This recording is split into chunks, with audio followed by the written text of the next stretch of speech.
What's up, Brian? This is a quick demo video for you for your KY Saber's Jedi Killer. I know I told you I was going to get this to you tomorrow, but because I told you I already finished the Saber and I sent you a short clip of it working, I didn't want you to have to wait. So I'm going to get this done tonight and sent over to you. So let's go over it, right? This is installed the CFX. This has a 7-pin NeoPixel connector in here. It's got my own holder in it, so I've got a holder I make for those, and then I have a cap that goes over top of it, so everything is protected there, and you just have your 7 pins sticking out. This is your blade retention screw right here that we'll use here in a second. This does have the original crystal chamber that this Saber came with. So there's a quartz crystal in there that the Saber came with, where they put all the greeblies for the crystal chamber, and then I added a second quartz crystal down here to utilize this gash in the Saber. First time I did this, I wasn't sure what I was going to do there, and then just had the idea to put a secondary crystal chamber in it. That's not something that you see too often, so I think it's pretty cool. This actually is the only type of Saber that I've put 2 quartz crystals in and then lit them both up. So hopefully you like that. It's a 2-button setup. So the top button here is going to be your activation, then down here is going to be your auxiliary. And what you want to do to get to everything is you're going to want to take the screw out that's going to be in this handle. It goes right here. For the sake of this video, I don't have it in, but that's where your screw goes. Now there's a lot of modifications that I had to do to the inside here, and I'm going to show you that. So after you take the screw out, right, you're just going to very carefully want to pull this handle out, off. Sorry. You do want to do that carefully. And then here's your chassis, right? But before we go over that, let me explain to you some things I had to do. So in here, in order to get this chassis to fit, I had to get in here and I had to sand or file down, you know, everything really. Each one of these little pieces right here that holds the wire, it went down inside and into this chamber. They were different lengths. You can't take those out. They were glued in or something, and if you try too hard you'll break them. So what I had to go in with a file and from the outside and get those to where it was flush with this inner tube. And then also these bolts right here, these screws right here on each one of these little pieces for this handle, they all went into the chamber or into this little chamber here at different lengths, and they had to be filed because, again, when I try to take these out, I was just going to cut them down. They've been adhesed in there somehow, so I didn't want to break it. So there's quite a bit of file work that I had to do in this guy to make sure that that chassis slid in, right? And then same here. What you don't see in here is, you know, every time one of these pieces right here went inside, you know, they were sticking inside the chamber, so I had to file those down. And then you have a bolt right here that in the middle of your switch section or your switch box, that was super long, but I was able to take that and just lop it off though. Fortunately, you know, I was able to do that pretty quick because I had to get to these switches and wire them up anyway.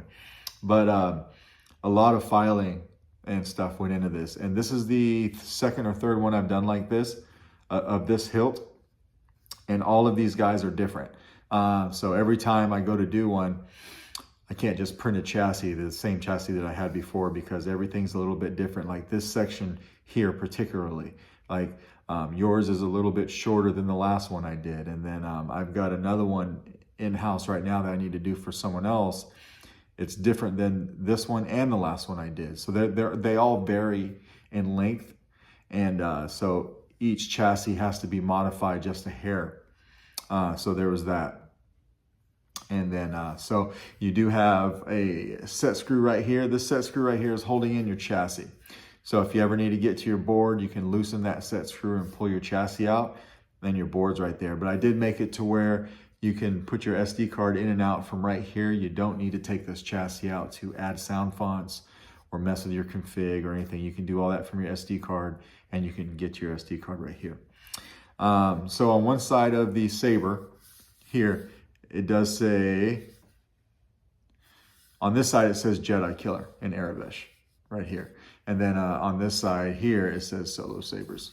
You do have a 28mm bass speaker, and it's fully enclosed, so it sounds very nice. And then you have removable battery system. So you do have some wires running down here, and what you can't see very well in the video is I've got a wire channel that I modeled into this chassis. So when you put your battery in, you know, that battery sits on top of those wires and they don't get in the way. It's very, you know, I made it nice and clean. So I think that's everything on the outside. Let's go ahead and throw a battery in. What we want to do is we'll make sure that our spring side is going to be our negative, right? So never put your battery in backwards. The battery fit in this cradle is very tight. You know, I just made it very tight on purpose. I had to shrink down this chassis as best as I could so that I could avoid that last little piece of, you know, there's a little diameter change that happens about right here in the pommel that I didn't want to be up against. So, you know, everything's pretty tight in this guy, but it works well. So we'll throw a battery in. As you wish, my master. Now, I don't have the screw for the handle, but we're going to go ahead and put the handle on anyway so that you can see that it works. One thing with this handle is you don't want to put it on and start twisting it. You want to line it up to where it goes and then just push it straight on. So you can see this hole right here for the screw is going to line up with that hole where it goes. But then also this end of the wire, this red wire, lines up with this end of this red wire, right? So if we just line that up properly, we'll push this guy in. Just like that. And then we would come over here and we'd put our screw in that I don't have right now.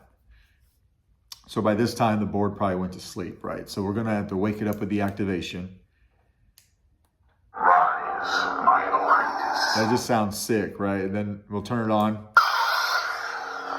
See both your crystal chambers lighting up.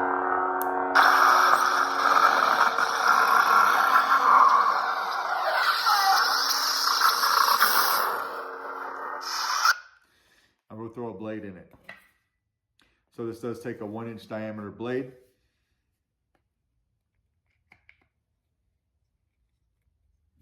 We'll just pop a blade in it real quick.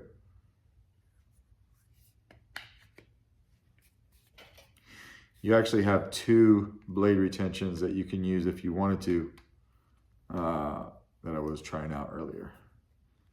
And it works pretty good. You have enough blade depth in this saber that you don't really need to do that if you don't want to, but the option's there. Rise, my apprentice. It's going to back these blade retention screws out and then put this in. And I'll just finger tighten them. I've got to wake the board up again because it takes so long to put a blade in. Rise, my apprentice.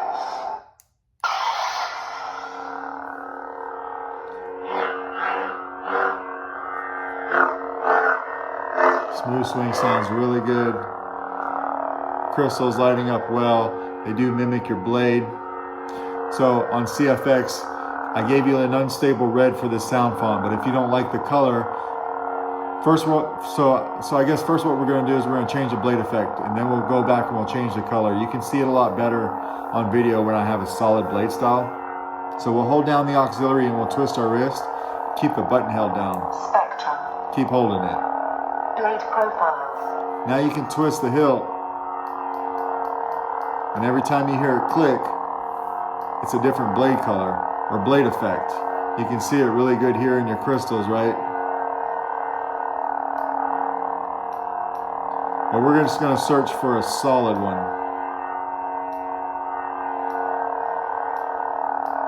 Here's a pretty nice solid one. So we'll just tap a button when we find one. Now we turn it off and back on, we'll just have a solid red. Now to change color, we're going to do the same thing. We're going to hold our auxiliary and twist our wrist, but then we're going to let the button go. Spectrum. Now again, you can twist the hilt, and every time you hear it click, it's a different blade color. And you can see that in your crystal, right? So if we chose green, we tapped it, we turn this off. Now when we turn it back on, we have a solid green. Solid green in your crystals. Yep.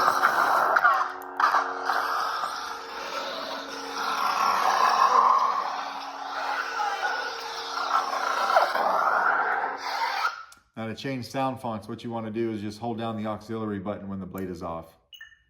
Sound bank selection. What is thy bidding, And then my master? you can use either button Exit menu. to cycle up or down. You haven't got a CFX for me before, but when you get a CFX install for me, you get the Britney Spears font. So you can play that at home. Now, when you find one you like, just hold a button down. Now we got a nice Kylo.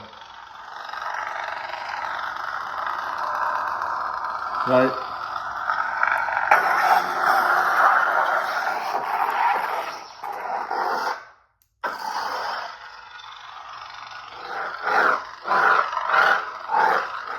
So this thing sounds really well, or sounds really good.